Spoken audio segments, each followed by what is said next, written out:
சென்னை அண்ணா பல்கலைக்கழகத்தில் காதலுடன் தனியாக இருந்ததை வீடியோ எடுத்து மிரட்டி மாணவியை பாலியல் வன்கொடுமை செய்த குற்றவாளி மற்றொருவருடன் தனியாக இருக்க வேண்டும் என்று மிரட்டியது முதல் தகவல் அறிக்கையில் தெரியவந்திருக்கிறது.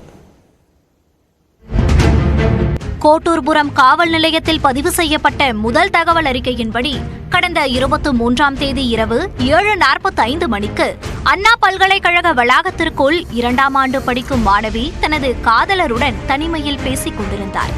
அதை பின்னாலிருந்து வீடியோ எடுத்த நபர் வீடியோவை டீன் மற்றும் பேராசிரியர்களிடம் காட்டி டிசி பெற்று தருவேன் என மிரட்டியதாக மாணவி புகார் அளித்துள்ளார். காதலனை விரட்டிவிட்டு அவரை ஆசிரியர் விசாரித்துக் கொண்டிருப்பதாக கூறிய அந்நபர் தன்னை காப்பாற்றுவதாக கூறி தனியாக அழைத்து சென்றதாக மாணவி குறிப்பிட்டுள்ளார். தன்னை விட்டுவிடுமாறு கெஞ்சிய நிலையில் தனக்கு 3 வாய்ப்புகளை அந்நபர் வழங்கியதாக மாணவி முதல் தகவல் அறிக்கையில் தெரிவித்துள்ளார். அதன்படி அந்த வீடியோவை தனது வீட்டிற்கு மற்றும் டீனுக்கு அனுப்பி டிசி பெற்று தருவேன் என மிரட்டியதாக கூறப்பட்டுள்ளது. வீடியோவை வெளியிடக்கூடாது என்றால் தன்னுடன் தனிமையில் இருக்க வேண்டும் அல்லது மற்றொரு சாரிடம் தனிமையில் இருக்க வேண்டும் என்று வற்புறுத்தியதாக புகாரில் குறிப்பிட்டுள்ளார். அப்போது குற்றவாளிக்கு போனில் ஒரு அழைப்பு வந்ததாகவும் அதில் பேசியவரிடம் இப்பெண்ணை மிரட்டி விட்டுவிடுவேன் என்று கூறியதாகவும் தெரிவித்துள்ளார். ஆனால் அழைப்பை துண்டித்த பிறகு எனது மேலாடையை கழற்றிய குற்றவாளி பாலியல் வன்கொடுமை செய்ததாக பாதிக்கப்பட்ட பெண் புகார் அளித்துள்ளார். தனக்கு உடல்நலம் சரியில்லை என கூறிய போதும் பாலியல் வன்கொடுமை செய்த அந்நபர் அதனையும் வீடியோவாக எடுத்து எப்போது கூப்பிட்டாலும் வரவேண்டும் என்று மிரட்டியதாக மாணவி தெரிவித்துள்ளார். மேலும் தனது செல்போனிலிருந்து தந்தையின் எண்ணை எடுத்துக்கொண்டு அவருக்கும் வீடியோவை அனுப்புவேன் என்று மிரட்டியதாக முதல் தகவல் அறிக்கையில் குறிப்பிடப்பட்டுள்ளது.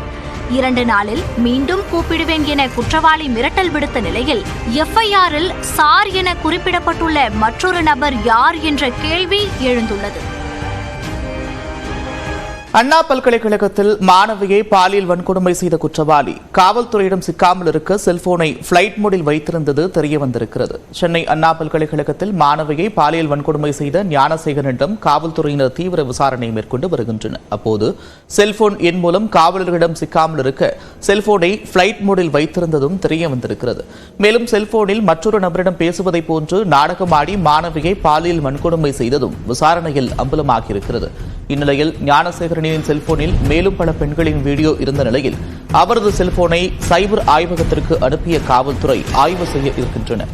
இதனிடையே பாதிக்கப்பட்ட மாணவி அன்றைய இரவு முழுவதும் அறையில் அழுது கொண்டிருந்ததாகவும் தோழிகளிடம் நடந்த சம்பவத்தை பகிர்ந்த நிலையில் காவல் கட்டுப்பாட்டு அறையை தொடர்பு கொண்டு முதலில் புகார் அளித்ததாகவும் தகவல் வெளியாகியிருக்கிறது. சிசிடிவி கேமரா முன்பு ஞானசேகரன் முகத்தை மறைத்துவிட்டு சென்ற நிலையில் அவர் பழைய குற்றவாளி என்பதால் காவல்துறை எளிதில் அடையாளம் கண்டுபிடித்ததாகவும் கூறப்படுகிறது. மேலும் வீடியோ கால் மூலம் ஞானசேகரனை பாதிக்கப்பட்ட பெண் உறுதி செய்திருக்கிறார். இந்நிலையில் மாணவிக்கு நேர்ந்த பாலியல் வன்கொடுமையை கண்டித்து அண்ணா பல்கலைக்கழக நுழைவாயில் முன்பு அதிமுகவினர் போராட்டத்தில் ஈடுபட்டனர். முன்னாள் அமைச்சர் ஜெயக்குமார், வேளச்சேரி சட்டமன்ற முன்னாள் உறுப்பினர் அசோக் தலைமையில் நூற்றுக்கணக்கானோர் சாலை மறியல் போராட்டத்தில் ஈடுபட்டனர். தடையை மீறி போராடியதாக கூறி ஜெயக்குமார் உட்பட அதிமுகவினரை காவல்துறையினர் வலுக்கட்டாயமாக கைது செய்து பேருந்தில் அழைத்து சென்றனர்.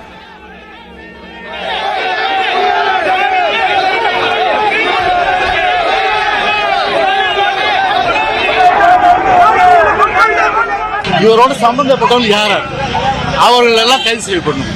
எத்தனை மாசமா தொடர்றாங்க, எத்தனை மாதமா இது போன்ற அந்த நிகழ்வுகள்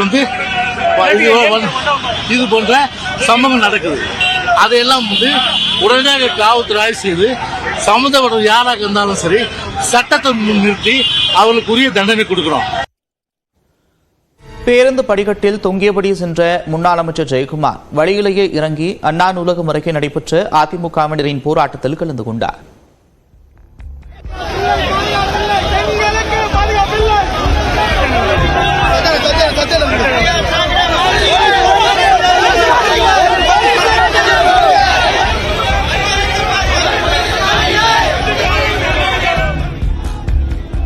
இதனைத் தொடர்ந்து முன்னாள் அமைச்சர் ஜெயக்குமார் உட்பட அதிமுக நிர்வாகிகள் கோட்டூர்புரத்தில் உள்ள திருமண மண்டபத்தில் அடைத்து வைக்கப்பட்டனர்.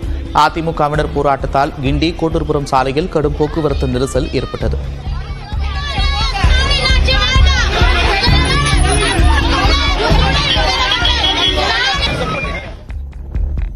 இந்நிலையில் சமுதாயத்தை சீரழிக்கும் அனைத்து விதமான குற்றச் செயல்களில் ஈடுபடும் விரோதிகளின் கூடாரமாக திமுக திகழ்வதாக எதிர்க்கட்சித் தலைவர் எடப்பாடி பழனிசாமி குற்றம் சாட்டியிருக்கிறார். இது தொடர்பாக தனது எக்ஸ் பக்கத்தில் பதிவிட்டுள்ள அவர், அண்ணா பல்கலைக்கழக மாணவியை பாலியல் வன்கொடுமை செய்த குற்றவாளி ஞானசேகரன் திமுக அமைச்சருடன் இருக்கும் புகைப்படம் சமூக வலைதளங்களில் பரவுவதாகவும் குறிப்பிட்டிருக்கிறார். தமிழ்நாட்டின் மிக முக்கிய பல்கலைக்கழகத்தில் சிசிடிவி செயல்படவில்லை என்பதை எப்படி நம்புவது என்று கேள்வி எழுப்பியுள்ள அவர், இது சர்க்கரையை எறும்பு தின்றது, சாக்குப்பையை கரையான் தின்றுவிட்டது என்று சொல்வது போலிருப்பதாகவும் விமர்சித்திருக்கிறார். பல வழக்குகளில் தொடர்புடைய ஞானசேகரன் பல்கலைக்கழக வளாகத்திற்குள் எப்படி அனுமதிக்கப்பட்டார் என்றும் எடப்பாடி பழனிசாமி வினவியிருக்கிறார். இதனிடையே தமிழகம் முழுவதும் நாளை ஆர்ப்பாட்டம் நடத்தப்படும் என்றும் அவர் தெரிவித்திருக்கிறார். இதேபோன்று பல்கலைக்கழக மாணவி பாலியல் வன்கொடுமை செய்யப்பட்டதை கண்டித்து சென்னை வள்ளுவர் கோட்டத்தில் பாஜகவினர் போராட்டத்தில் ஈடுபட்டனர். இதில் கலந்து கொண்ட பாஜக மூத்த தலைவர் தமிழிசை சவுந்தரராஜன் காவலர்களுடன் வாக்குவாதத்தில் ஈடுபட்டார். இதனைத் தொடர்ந்து பாஜகவினரை காவல்துறையினர் கைது செய்து மண்டபத்தில் அடைத்து வைத்தனர்.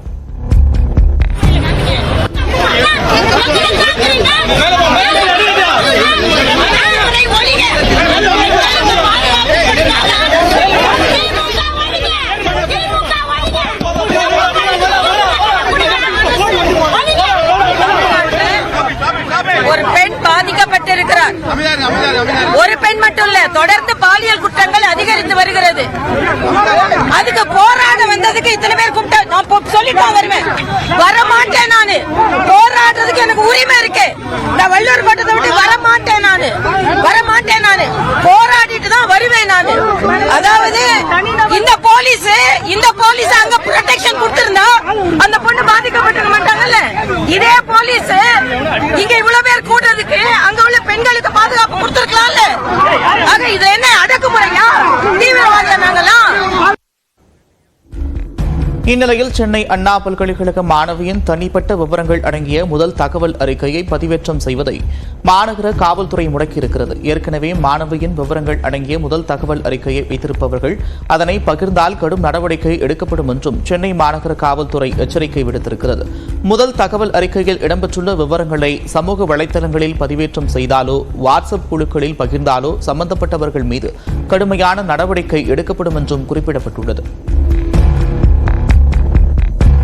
இந்நிலையில் பாதிக்கப்பட்ட மாணவி குறித்த விவரங்கள் அடங்கிய முதல் தகவல் அறிக்கையை வெளியே கசிய விட்டதற்கு பாஜக மாநில தலைவர் அண்ணாமலை கடும் கண்டனம் தெரிவித்திருக்கிறார்.